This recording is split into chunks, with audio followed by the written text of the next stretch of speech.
गल्लां बणियां ने करन वास्ते। जदों 50 लाख रुपए शादी दे ला दो ना, तो रात को जो औरत मैदान के अंदर जाके बंदा शर्मिंदा हो जाए तो यकीन करके जानो 50 लाख भी बंदे दे अंदर ही वड़ जाता जे। शरीका बैठा होवे बूहे ते, पूरा खानदान रिश्तेदार भैन भरा बूहे ते बैठे होंगे, औरत के मैदान के अंदर बंदा जो जाके ना कमजोरी महसूस करे, नबी की सुन्नत अदा ना कर सके, तो फिर उस टाइम इंसान को पुछ के वेख्या करो।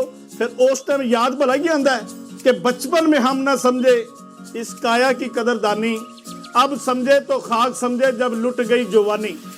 किस काम का है वो दरिया जिसमें नहीं रुवानी, जब जोश ही न रहा तो किस काम की है जवानी।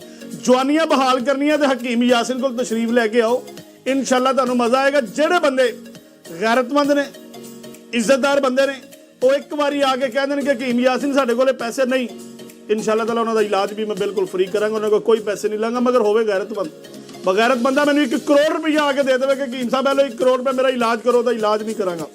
मैं एक सन्यासी कोर्स तैयार किया, इस तो पहले एक मैं वीडियो बनाई है, अगर कुछ लोगों ने देखी, जिन्होंने लोगों ने नहीं देखी वो भी लोग सुन लो। यह वीडियो दे विच मैं सारी गल दसांगा। वो एक इस तरह की मैं वीडियो बनाई कि मैं अपनी जिंदगी का एक कोर्स तैयार कर दिता, सन्यासी कोर्स का नाम रखा।